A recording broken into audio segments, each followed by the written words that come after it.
I had recently moved back in with my family after my latest breakup, a decision that was as heartbreaking as it was necessary. My relationship with my ex had started with so much promise, a whirlwind romance that quickly escalated to us moving in together. Looking back, I realize now how naive I was, caught up in the excitement and novelty of it all.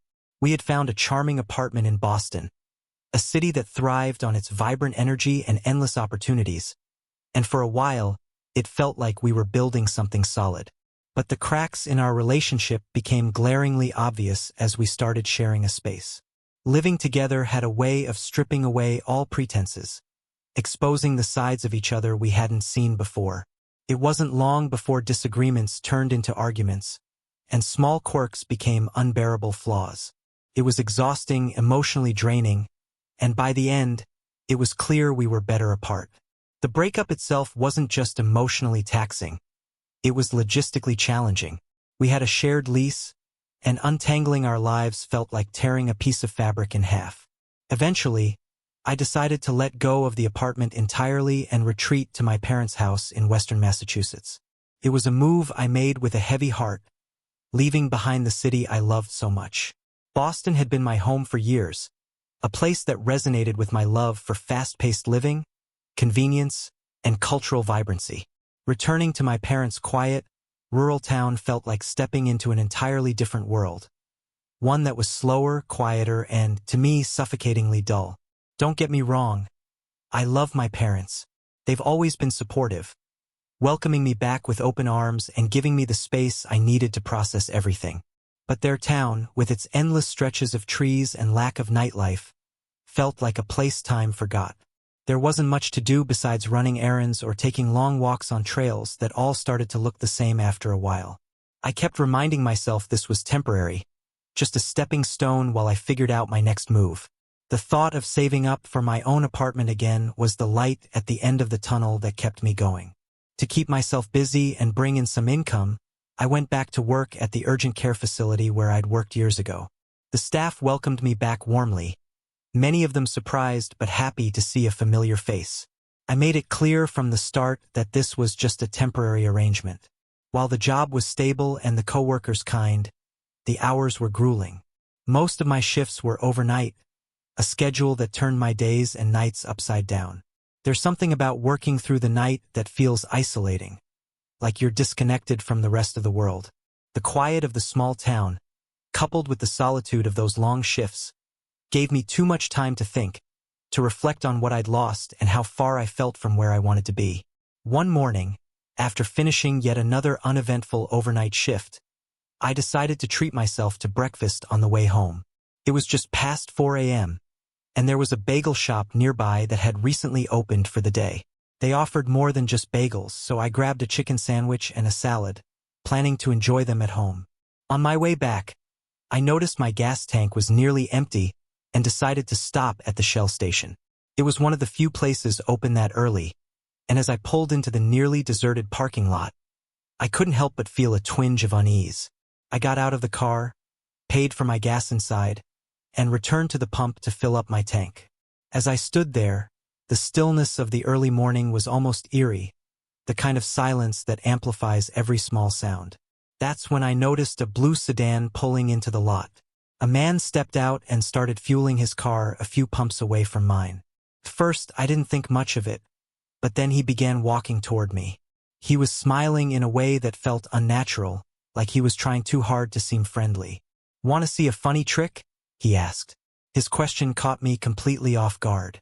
For a moment, I froze, unsure of how to respond. Maybe out of politeness, or perhaps just to diffuse the awkwardness. I replied, "What's the trick?" What followed was one of the oddest interactions I've ever had. He demonstrated that old, childish trick where you pretend to pull your finger off with your other hand.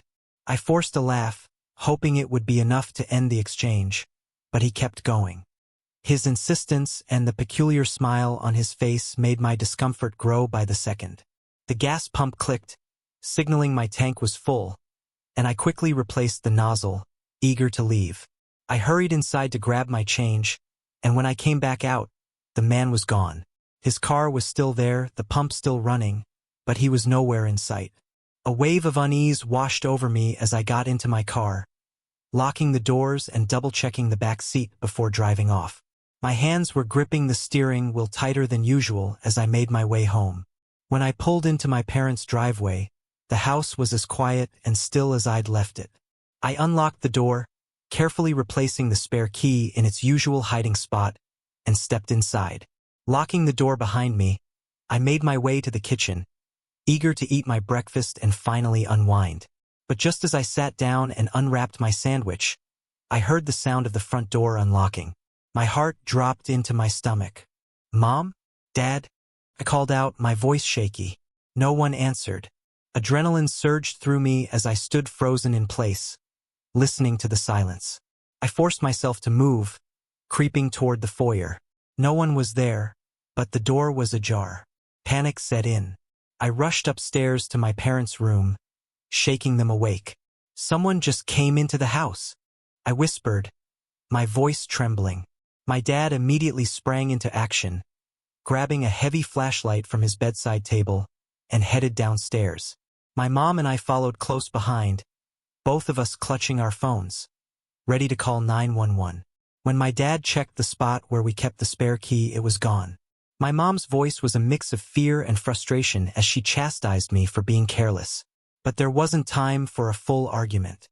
My dad was systematically searching every room, turning on lights and checking closets. When he moved to the basement, I stayed upstairs, my mom nervously pacing near me. That's when I decided to check the dining room. I crouched down, peeking under the table, and that's when I saw him, the man from the gas station, crouched in the shadows. My scream pierced the silence, and my mom's followed immediately after. My dad came rushing back upstairs as the man scrambled out from under the table. The three of us fought him off as best as we could, using anything within reach to defend ourselves. Overwhelmed, the man finally fled out the front door, disappearing into the night. The police arrived quickly after we called them, but by then the man was long gone. They assured us they'd patrol the area and keep an eye out, but the experience left us all shaken. My dad replaced the locks the very next morning, and we never kept a spare key outside again. The incident was a terrifying reminder of how quickly life can take a dangerous turn and how important it is to always be vigilant. Even now, I shudder to think about what could have happened if we hadn't acted as quickly as we did.